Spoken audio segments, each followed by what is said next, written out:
And is there any fundamental problem that war crimes, rather like terrorism, is never defined properly? No, that's not true. Terrorism is defined very properly. I've been writing about terrorism since 1981, since Ronald Reagan came into office and declared that a war on terror would be the centerpiece of American policy. I'd written about it before, but after that there's a huge amount of literature on terrorism, and I wrote about it too. But what I wrote is excluded from the canon for a very simple reason. I took the official definitions of terrorism which are pretty good. I took the definition that's given in U.S. and British law, which is a fine definition, but has a flaw. If you apply it, it turns out the United States is one of the leading terrorist states in the world. And since you can't have that conclusion, you have to find a new definition.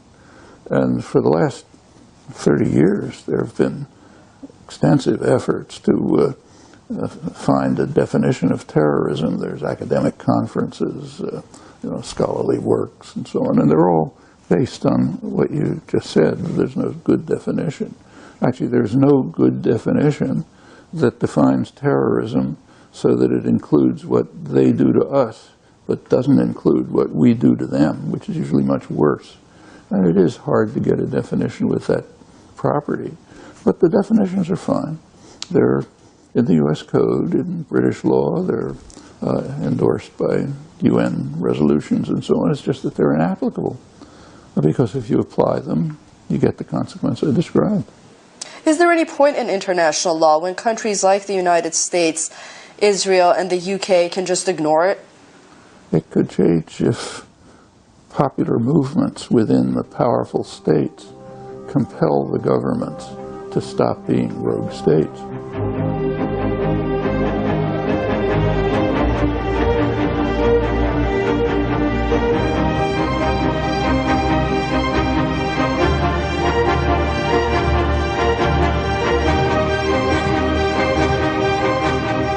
The American people don't know that to attack a country that has done you no harm is a war crime.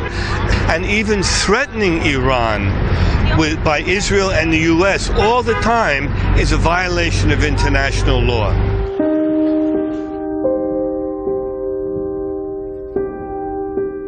By now the world is considerably more diverse.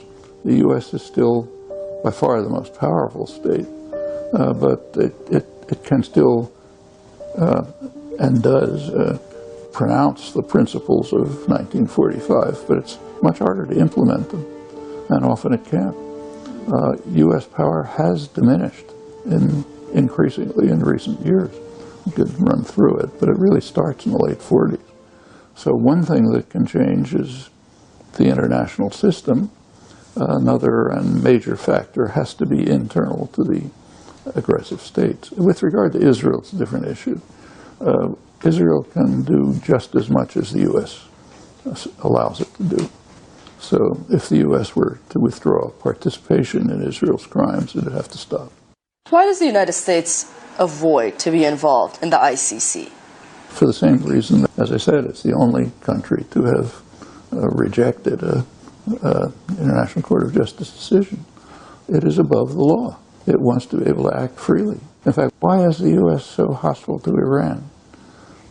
It's kind of interesting to look. And we have an authoritative answer. It comes from the Pentagon and U.S. intelligence. They say Iran could be a deterrent to the United States. And the U.S. cannot tolerate a deterrent. If you want to use force freely, and you feel you have a right to, a deterrent can't be tolerated. Professor Chomsky, thanks so much for joining us.